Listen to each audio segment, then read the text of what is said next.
La première nouvelle du jour nous emmène à parler de l'attentat qu'il y avait eu il y a quelques temps de cela contre l'ancien Premier ministre, M. Kishida Fumio. Attentat perpétré par un jeune homme de 25 ans, M. Kimura Ryuji, qui avait fabriqué un engin explosif à partir de tuyaux et d'explosifs artisanaux dont il avait trouvé la recette sur internet et qu'il avait lancé lors d'un discours électoral dans la ville de Wakayama, dans l'ouest. Vous connaissez l'endroit, je vous en parle souvent pour une autre affaire plus liée avec du curry. L'incident s'était produit moins d'un an après l'assassinat de l'ancien Premier ministre, M. Abe Shinzo. Les explosifs étaient, je vous cite une déclaration de porte-parole de la police, les explosifs étaient mortels et il y avait là une intention de tuer. Il s'agissait d'un acte de terrorisme malveillant visant le Premier ministre en exercice et impliquant de nombreuses autres personnes. C'est vrai qu'ils ont eu beaucoup de chance, mais rappelez-vous un peu de la dextérité et de la réactivité des gardes du corps et du service de protection. C'est ce qu'a déclaré porte-parole de la police en rapportant les paroles du procureur du tribunal de district de Wakayama. Les procureurs ont fondé leurs accusations sur une analyse. C'est donc le procès de cet homme qui est en cours. Le verdict sera rendu le 19 février, donc dans 9 jours aujourd'hui. La bombe a été lancée dans une foule de plus de 100 personnes et l'explosion aurait pu tuer n'importe qui, ont déclaré les procureurs et les experts de la police scientifique. Cibler le Premier ministre en exercice aurait pu avoir un impact énorme sur la politique nationale. Oui, enfin c'était Kishida. Oui, c'est vrai. Cela a ébranlé les fondements même de la démocratie et affecté les campagnes électorales ultérieures. Ça, c'est ce qu'a déclaré le procureur. Kimura a nié toute intention de tuer, affirmant lors du procès qu'il était insatisfait du système électoral et qu'il essayait simplement d'attirer l'attention du public en créant une perturbation lors d'un événement auquel assistait un homme politique célèbre. Sa défense a fait valoir qu'il ne devrait pas être accusé de tentative de meurtre, car il ne s'attendait pas à ce que la bombe fasse des blessés. Par ailleurs, Kimura a plaidé coupable lundi d'avoir perturbé une élection en vertu de la loi sur les élections en fonction publique, admettant qu'il savait que Kishida était en visite pour un événement lié aux élections. Voilà, c'est le chef d'accusation qui pèse sur ses épaules. Kimura s'était rendu dans le port de pêche de Wakayama le 15 avril 2023, on en avait parlé longuement. Et il se préparait, l'ancien Premier ministre se préparait à prononcer son discours électoral devant une élection, partielle à la Chambre des représentants, devant un parterre de pêcheurs, de marins pêcheurs. Voilà. Et l'explosion avait causé des blessures légères à un policier et à un membre du public, mais quand je dis légères, c'est vraiment des égratignures. Je vous avais montré les photos, le Premier ministre n'a pas été blessé. Et le procureur requiert 15 ans de réclusion criminelle pour cet acte. Surtout pour tentative de blessure volontaire et perturbation des élections, etc. Bon, j'en ai déjà parlé. Donc, je suis ça avec attention parce que c'était à une époque où effectivement le Japon était un peu frappé de part et d'autre par des attentats ou des tentatives d'attentats contre les hommes politiques. Celle de Abe Shinzo a vraiment réussi, là pour le coup. Il y en a eu 2-3 autres contre des représentants locaux avec des engins artisanaux, mais aussi des cailloux, des armes blanches, etc. Donc, ça va être intéressant de voir comment cette vague est traitée. Alors elle a cessé depuis, il n'y a plus de tentatives, il y a d'autres problèmes depuis. Donc je ne manquerai pas de vous tenir informé des suites de cette histoire et du verdict, donc le 19, donc certainement pas dans un dodo, pas dans une semaine, mais dans 2 petits Satsujin live. Affaire à suivre.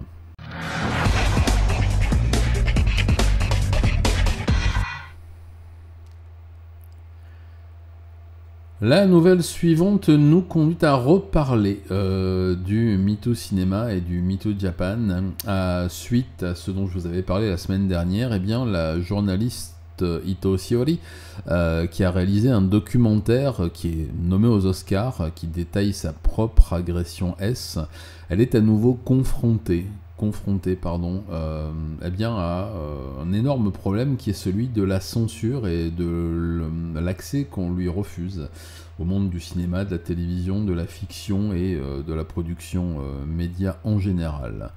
Son documentaire risque de ne pas être Black Box Diaries risque de ne pas être projeté dans la grande majorité des cinémas au Japon pour des petits tracages juridiques qui sont le fait des avocats des parties de la défense, par exemple des personnes qui avaient été mises en examen pour le viol de Madame Ito. L'ancien avocat de Madame Ito et d'autres personnes qui l'ont représenté dans cette affaire très médiatisée ont déclaré que la jeune journaliste de 35 ans avait rompu son engagement de protéger ses sources en utilisant des images de caméras de sécurité et des fichiers audio non déclarés dans son film Black Box Diaries, la critiquant pour ne pas avoir obtenu l'approbation des parties impliquées pour utiliser le contenu qu'elle aurait bien entendu obtenu, puisque c'est les contenus relatifs aux gens qui l'ont violé et ceux qui l'ont protégé ou ceux qui ont harcelé ses collègues, voire violé sa collègue. Ce qui fait que l'avocate Nihiro Yoko a réussi à faire retirer les copies du film dans la grande majorité des cinémas. On sait très bien que cette opération de muselage, sans rentrer dans le complotisme de bas étage, mais là on est quand même dans une évidence, vise juste à ce que le film ne gagne pas de récompense aux Oscars et ne soit pas médiatisé de façon planétaire, même si je pense que ça ne changera pas grand chose. Pour rappel, le film c'est un documentaire basé sur le reportage d'investigation que Hitoshi Ori avait réalisé, qui examine son viol en 2015 perpétré par Yamaguchi Noriyuki, le chef du bureau de Washington de la chaîne de télévision Tokyo Broadcasting System Incorporated, et qu'on appelle TBS, que tout le monde connaît, qui est la chaîne internationale qu'on voit et qui abreuve d'informations les envoyés spéciaux, etc. Et le documentaire parle du processus d'enquête et de poursuite de Mademoiselle Ito contre Yamaguchi, décrivant tout ce qui est arrivé et puis toute la pression qu'il y a pu y avoir ensuite sur elle de la part de tous les médias en général, avec plusieurs personnalités très médiatiques du monde de la télévision, mais aussi du cinéma, de la chanson, etc., qui ont fait pression sur elle et puis surtout qui lui ont bousillé sa carrière, l'empêchant de travailler comme journaliste, de travailler comme réalisatrice, de travailler comme quoi que ce soit. Les pressions, les menaces, les tentatives de corruption aussi. On lui a proposé des sommes d'argent pour la fermer, parce que elle parlait de réalisateurs très connus. Elle avait été aussi à la base du MeToo Cinéma, qui a malheureusement pas porté les fruits qu'il aurait dû porter, mais ça je vous en avais dit, on en reparlera. En attendant, pour l'instant, il y a la grande majorité des copies sont bloquées. Il y a un bras de fer judiciaire autour de Black Box Diaries. Je ne l'ai pas vu encore, je n'attends que ça. J'attends qu'on m'envoie un lien, ce qui ne devrait pas tarder. Et je vous propose qu'on en parle quand il sera sorti, qu'on fasse un visionnage ensemble, même peut-être pour le commenter. En tout cas, j'espère que ça va se débloquer très rapidement. Je pense que Mademoiselle Ito en a assez pris. Là, je pense qu'il serait peut-être temps que les choses se calment un peu et surtout qu'elle puisse, que sa parole puisse être publique. Je ne manquerai pas de vous tenir informé des suites de cette affaire à suivre.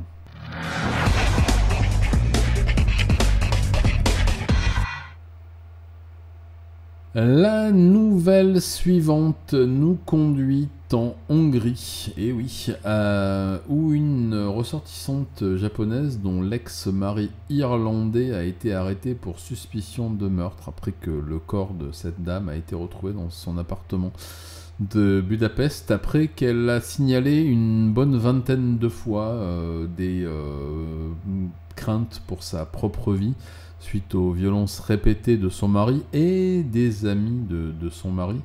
Elle avait prévenu l'ambassade du Japon à plusieurs reprises, qui avait prévenu la police, puisque l'ambassade ne peut pas faire grand-chose. Elle était maintenue à son domicile, elle ne pouvait donc pas s'échapper. Cette femme de 43 ans avait également contacté la police locale à plusieurs reprises l'année dernière pour signaler le vol de tous ces moyens de communication, téléphone, ordinateur, etc. par son mari. Elle avait réussi à avoir accès à un téléphone fixe pour appeler la police, qui n'avait pas donné suite à ses demandes. Elle était séquestrée, abusée par les amis de son mari. Ils avaient divorcé en 2023 et cette dame, la victime, n'avait pas pu retourner au Japon parce que, avec ses enfants, donc elle était restée parce que l'ex-mari avait pris les passeports des enfants et de la femme et donc il ne pouvait pas quitter le pays, donc une emprise totale sur elle et sur les enfants. Dès les premières semaines de leur relation, elle a avoué à sa famille proche que il se montrait violent et aussi très partageur, allons-nous dire, avec ses camarades de beuverie. L'an dernier, elle avait déjà fait une déclaration écrite à l'ambassade du Japon à Budapest en signalant qu'elle était victime de violences à répétition même après le divorce et de viols plus conjugaux, donc puisqu'ils n'étaient plus mariés. Énormément de témoignages vont dans ce sens-là.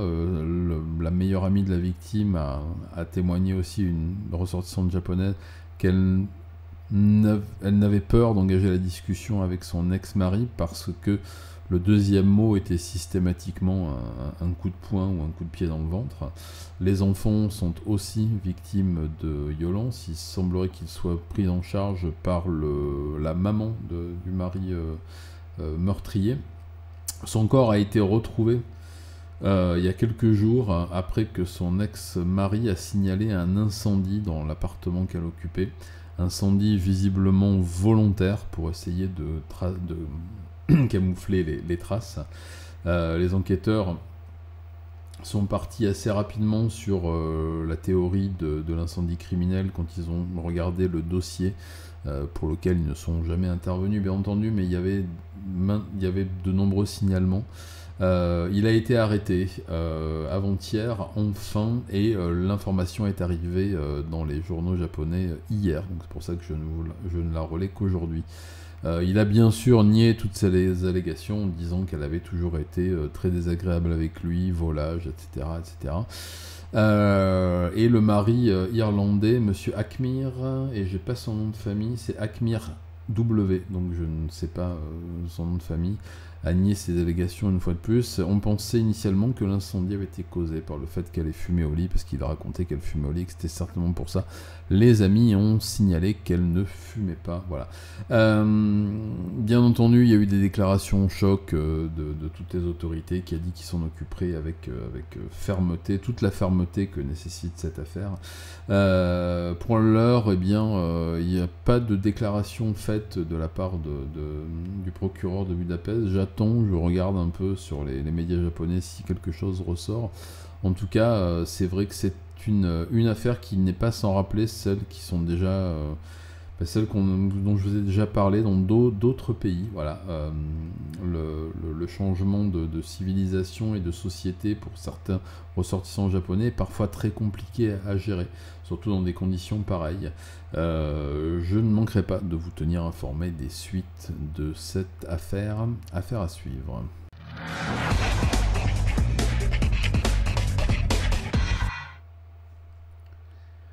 La nouvelle suivante nous conduit à Osaka où une femme de 26 ans a été agressée violemment par un homme à l'entrée de son immeuble dimanche matin, donc hier matin, indiquait la police. L'incident s'est produit vers 6h30 du matin dans un immeuble du quartier de Naniwa.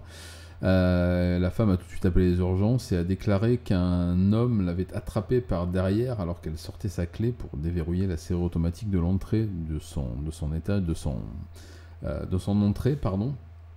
Que l'homme l'avait bâillonné avec une pièce de tissu violemment, l'avait frappé dans la poitrine et dans l'estomac pour lui voler son sac, son smartphone, ses effets personnels, et l'a roué de coups de pied, notamment un au visage qui lui a fait perdre connaissance et qui aurait pu la tuer, d'après les premiers rapports. La police a déclaré que la femme avait porté plainte et avait donné un signalement. Alors c'est là où malheureusement on va encore reparler de ce problème d'insécurité. On fera une news spéciale la semaine prochaine avec les statistiques du ministère de l'Intérieur, enfin de la police. C'est un individu qui a été repéré aussi par les caméras de surveillance qui semble être d'origine pakistanaise. Et qui a été repéré aussi sur d'autres caméras de vidéosurveillance en train de commettre les mêmes forfaits, donc vol à l'arraché de sac à main, de téléphone et violence, mais aussi une agression visiblement sur une lycéenne de 17 ans, quelques jours auparavant à quelques quartiers, à quelques pâtés de maison de l'agression. La police est en train d'examiner toutes les caméras du quartier pour essayer de repérer l'endroit où a pu s'enfuir le suspect et attend malheureusement qu'il repasse à l'acte pour essayer de remettre la main dessus le plus rapidement possible. Bien sûr, ça n'a pas manqué de raviver les tensions qu'il peut y avoir vis-à-vis de l'installation de beaucoup de ressortissants ces dernières années. On vous en a déjà parlé à de nombreuses reprises dans d'autres éditions, mais je ne manquerai pas de vous parler à nouveau de ces nouvelles problématiques sécuritaires au Japon qui nécessitent aussi peut-être de restructurer l'urbanisme et les sécurités dans les habitations privées, de la surveillance, etc. Donc je ne manquerai pas de vous tenir au courant des suites de cette affaire à suivre.